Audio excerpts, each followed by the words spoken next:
This is from yesterday. Okay. A person may count his guests and desserts orally, but not with a written note. And he may cast lots with his children and the members of his household for portions at the table, provided he does not intend to wager a large portion against a small portion, because of the prohibition of gambling.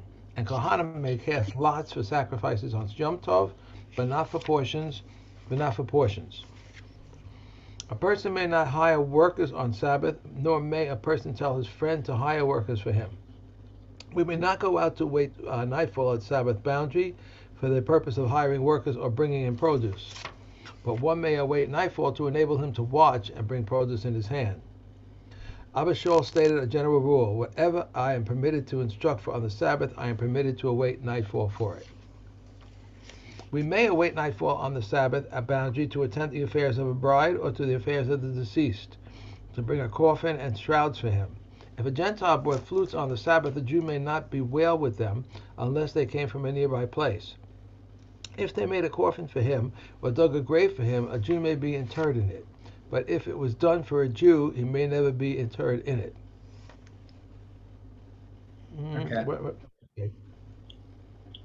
A Jew may be buried in it, but if it was done for a Jew, he may never be buried in it. What's the difference? Right? They made a coffin for him and dug a grave for him. A Jew may be interred in it, but if it was done for a Jew, it may never be interred in it. Right. So basically, for that particular Jew, because of the covet of the mace, Right. if the non-Jew did it on Shabbos for him, then he can't be. But after Shabbos, after Kadesh Yasu, then another Jew could be buried in that grave. Okay. Okay.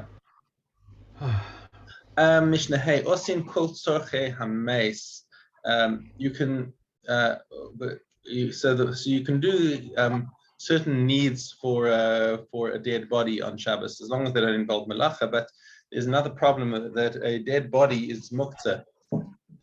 That you can't move a dead body on Shabbos, and therefore you have to be very careful what you do and don't do with that body. So what can you do for the tzorchei hameis? Sachin umedichin, so you're allowed to put oil on the skin. I don't know. I guess it's a preservative. Medichin, so you can wash the mace. As long as you don't move a single limb of the dead body, so you can wash him in position, but no, but you can't move him. Shamtin es hakar mitachtav umitilin oso al hachol b'shvil sheyamtin. Right. So it may be that there's a cushion underneath which is helping to keep, which is putting warmth, preserving the warmth of the body, and it's better for the body to cool down in order to preserve it.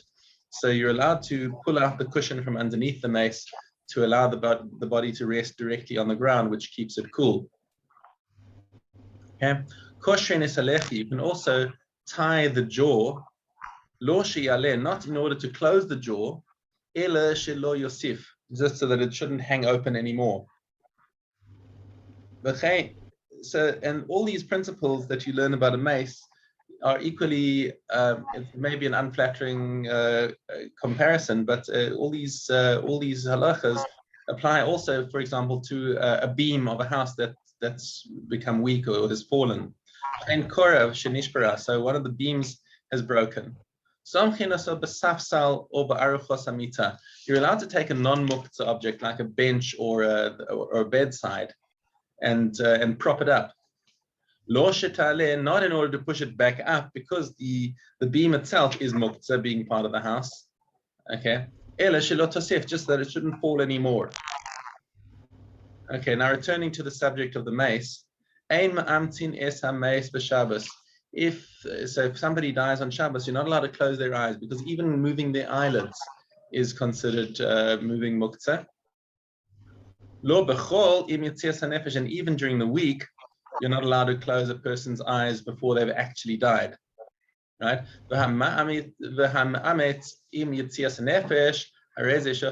Because if somebody goes to a goses and closes their eyes, it's like shvichas damim. You're actually killing the person, even if it's just by a second. shortening somebody's life is called shpichas damim. And so you're not allowed to touch a goses. If somebody is dying, chas v'shalom, you don't touch them, you don't, and certainly don't close their eyes. We're not talking anything about doing tariqa. We're not talking about doing, when someone's passed away and have the Kadisha come in and wash them. We're not talking about that over here. The watching the body is a different inyan.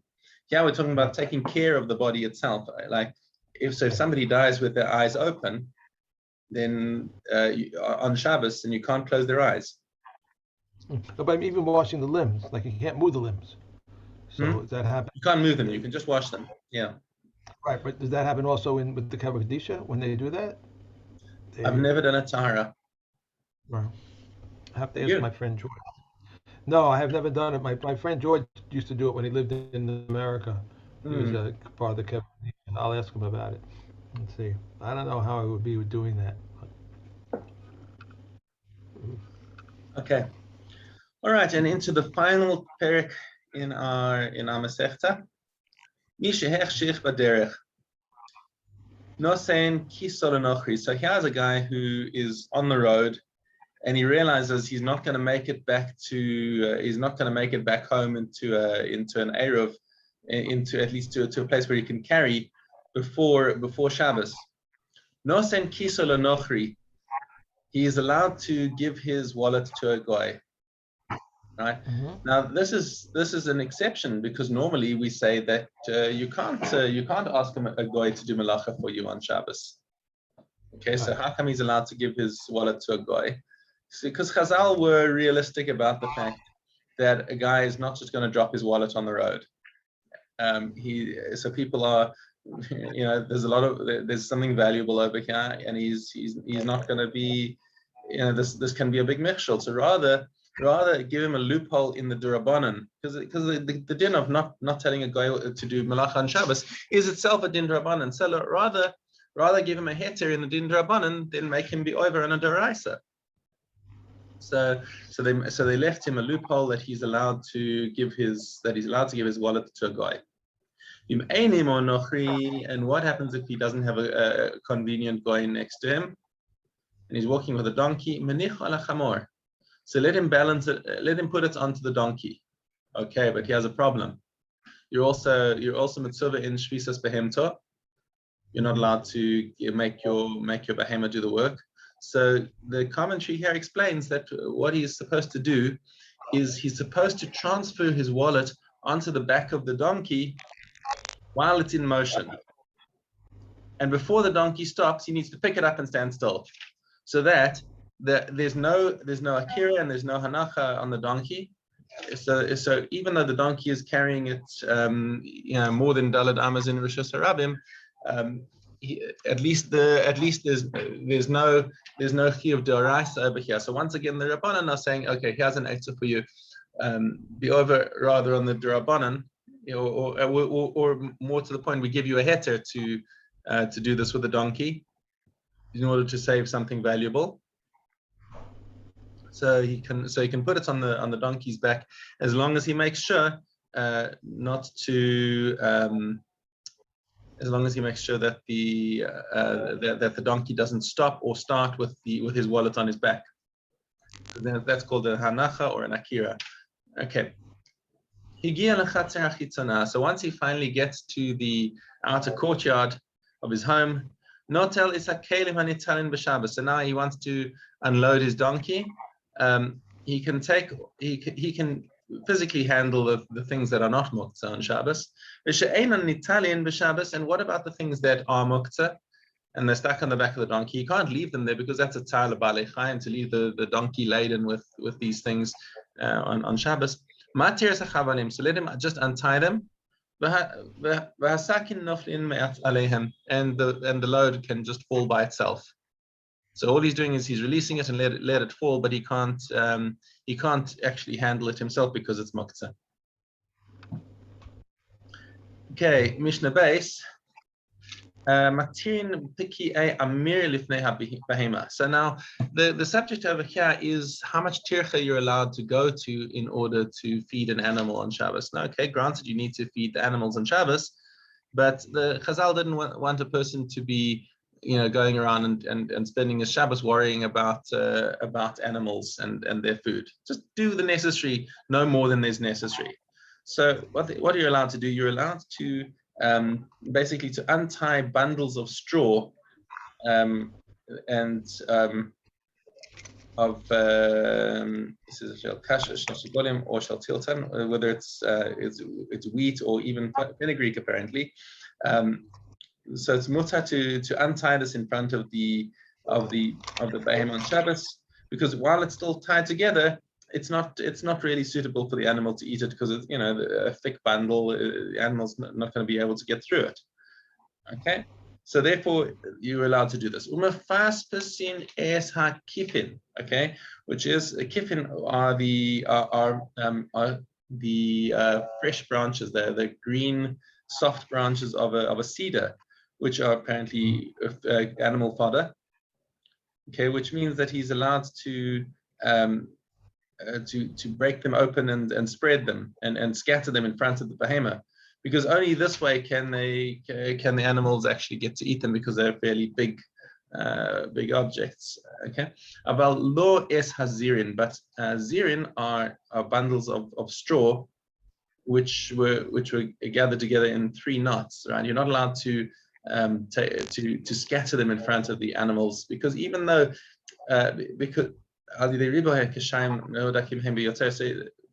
even though they might be tightly bundled because of the 3 knots, nonetheless it's enough just to untie them and put them in front of the animal, and the animal starts eating it. Then the bundle breaks apart, and the animal can get in everything. So there's no need to do any more than this.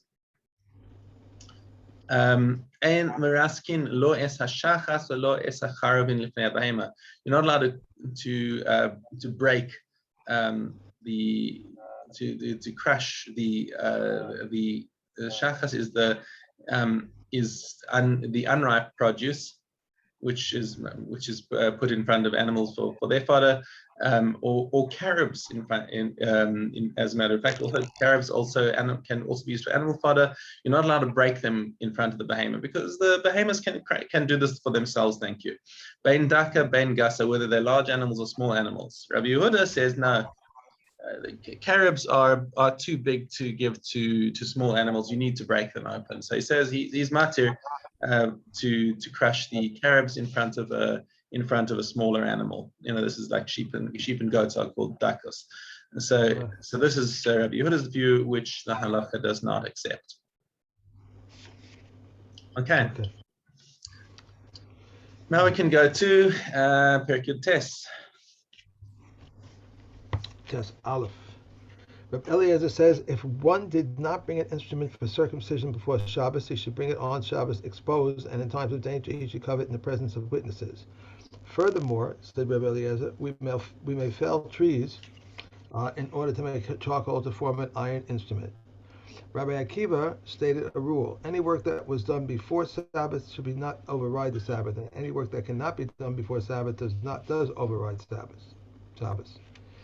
We may perform all the necessities of circumcision on Shabbos. We may circumcise, uncover the corona, draw the blood, and place a bandage of cumin upon it.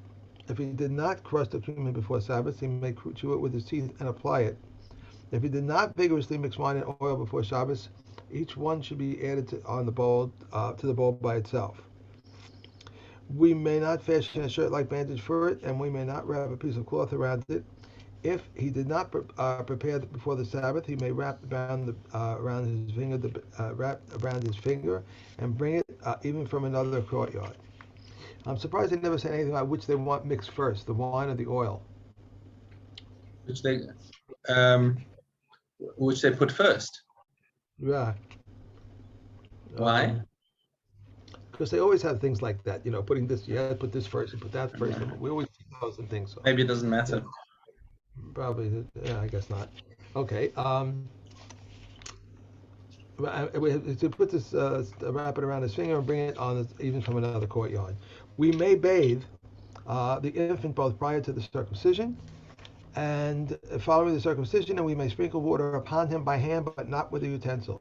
Rabbi Eliezer ben Azariah says we may bathe the infant on the 3rd day following the circumcision, when it occurs on the Shabbat, Sabbath, and it is said, and it came to pass on the third day when they were in pain. Okay, all right. Boom, boom, boom. That was three. There's one more sentence, yeah. One more sentence. Yes, there was. And a questionable one or an androgen will not violate the Sabbath on his behalf. The Yehuda, however, permits in the case of an androgyny. All right. Mm-hmm. Okay.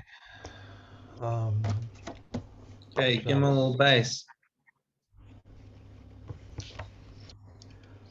An oven that was heated with straw or with stubble may neither place food in it or not on it. A single stove that was heated with straw or with stubble is like a with a double stove. With mark or with wood, it is like an oven. We may not place an egg beside a kettle for it to become slightly cooked, nor may we break it upon hot scarves. But Reb Yossi permits this, nor may one cover it in sand or on the dust of the roads in order that it be roasted. There was an incident. The people of Tiberias ran a pipe of cold water through a canal and hot springs. The sages said to them, if it was done on Shabbos, it's like hot water that was heated on the Sabbath. Namely, it's forbidden for both bathing and drinking. If it was done on a festival, it is like hot water that was heated on a festival, namely in a forbidden but for bathing, but permitted for drinking.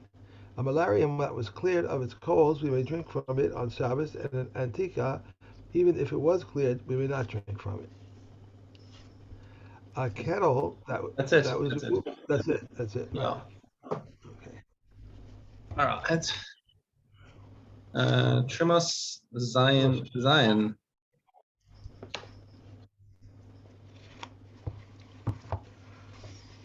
If he sold one of them, he's exempt, and the other one he must treat as truma, but it is liable to chala. So says Reb Meir. But Reb Yossi exempts. If another person sold the other, he is exempt. If one sold both of it, it is kind whose seed perishes, it is permitted. But if it is the kind whose seed does not perish, it's forbidden. If a woman was eating truma and they came to her and said, "Your husband is dead," or he divorced you, and likewise a slave who was eating truma and they came and said to him, "Your master is dead," or your master has sold you to a non-priest, or he has given you away as a gift, or he has freed you, and likewise if a priest was eating truma and it became known that he was the son of a divorced woman, or a chalutza, Reb Eliezer holds them liable for the repayment of the value plus the fifth. But Rabbi Yeshua exempts if he was standing and sacrificing on the altar and it became known he was the son of a divorced woman or a chalutza. Rabbi Eliezer says all the sacrifices which he offered on the altar are invalid, but Rabbi Yeshua says Are valid, are invalid. Rabbi Eliezer says invalid, yes. But Rabbi Yehuda says valid. It became known that he had a blemish, his menstruation is invalid. And all of them, if they had truma in their mouths, Rabbi Eliezer says they may swallow it. But Rabbi Yochanan says he may not spit it out. Rabbi Yeshua. Oh wow. Rabbi Yeshua says they must spit it out. And if they said to him, "You have become unclean," or the truma has become unclean, Rabbi Eliezer says he may swallow it, but Rabbi Yeshua says he must spit it out. You were unclean, or the truma was unclean, or it became known that it was tevel or ma'aser rishon from which truma had not been taken, or ma'aser sheni or hektish that had not been redeemed, or he tasted the taste of a bug in his mouth, he must spit it out. Okay. Bum, bum, bum. Okay, we are on to mikvahs. Mikvahs, yeah. Aleph Vav. So now, after we've been talking about the puddles of rainwater and things like that, now we go up a level in mikvahs. A higher grade of water is in seeps that has not ceased seeping. If a tamei person drank from it and then a tahor person drank from it, it remains tahor. If a tamei person drank from it and then one drew from it in a tahor vessel, it remains tahor. If a tamei person drank from it and it has a loaf of truma, it fell into it. Although it rinsed it, it remains tahor. If one drew from it with a tamei vessel and a tahor person drank from it, he remains tahor. If one drew from it with a tamei vessel and then one drew from it in a tahor vessel, it remains tahor. If one drew from it with a tamei vessel and then a loaf of truma fell in, although he had rinsed it, it remains tahor. If water fell into it and then a tahor person drank from it, it remains tahor. A person drank from it, it remains. Yeah, a person in the tahor, a person drank from it, it remains tahor. If tamei water fell into it and then one drew from it into a tahor vessel, it remains tahor. If tamei water fell into it and then a loaf of truma fell into it, although he rinsed it, it remains tahor. It is fit for truma and for ritual cleansing of the hands. Right, so the difference between this and the previous case is that when you've got a stagnant pool of water, while it's in the ground, it's tahor. But if you lifted anything out of it or drop anything tamei into it, it doesn't have the ability to be metaher. But now this is talking about something where the flow hasn't stopped. So there, anything that's considered anything that tamei that gets into it, we presume gets washed away. All right. A higher grade is a mikveh that contains 40 saw, for in it one may immerse oneself and one may immerse things. A higher grade is a spring that has little water and was increased by a greater amount of drawn water. It is equal to a mikveh in that it purifies only with still water, and is equal to a spring in that one may enter, immerse things therein, whatever its amount. The higher grade is spoiled. The higher grade is spoiled spring water, for it purifies also in motion. A higher grade is living water, for therein there can be an immersion of zvanim and zvavim, and therewith they can be sprinkling from mitzorim, and it is fit to consecrate there for purification of water. Okay. Okay. Okay. And we have Menachos. Menachos Yud Gimel Tes. If it is said, this act shall be an olah offering, and it became blemished, if he wishes, he may bring two for its money. These two of oxen shall be an olah offering, and it became blemished.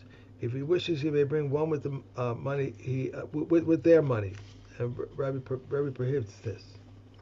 This ram shall be an olah offering, and it became blemished. If he wishes, he may bring a lamb with the money. This lamb shall be an olah offering, and it became blemished. If he wishes, he may bring a ram with his money, and Rebbe prohibits it. If one said, one of my lambs shall be consecrated, or one of my oxen shall be consecrated, if he had two, the larger one of them is consecrated, and if he had three, the middle one of them is consecrated. If he said, I specified, but I do not know which I specified, or he said, my father told me, and I do not know which, the larger of them is consecrated. If one said, I take upon myself to bring an olah offering, he must offer it in the holy temple.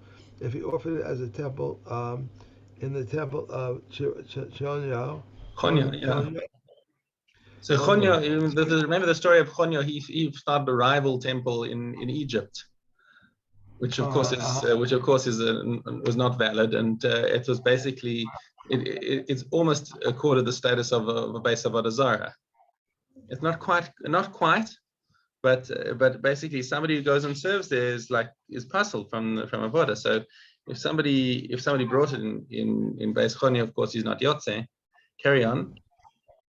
That I shall offer in the temple of Kanyo, he should offer it in the holy temple. But if he offered it in the temple of Kanyo, he has fulfilled his obligation. Reb Shimon says this is not an olah offering. If one said, I am a Nazir, he must shave in the holy temple. And if he shaved in the temple of Kanyo, he has not fulfilled his obligation. There, that I shall dance with in the temple of Kanyo. He should shave in the holy temple, but if he's shaved in the holy temple of Kanyo, he's fulfilled his obligation.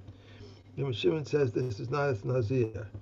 The Kohanim who served in the temple of Kanyo may not serve in the holy temple in Yerushalayim, and certainly if they served another thing. In other words, Avodah Zarah. If a Kohen served Avodah Zarah, that puzzles them. They can never serve in the Mikdash again. It is. If let me see. Okay. As certainly if they served another thing as it is stated, but the Kohanim of the Bama places would not be allowed to come up to the altar of Hashem in Yerushalayim. However, they ate matzah among their brothers. They are like those who are blemished. They share and eat, but do not offer. And I think there's one more. One more. It is said regarding the animal olah, a fire offering of a pleasing omer, and regarding the bird olah, a fire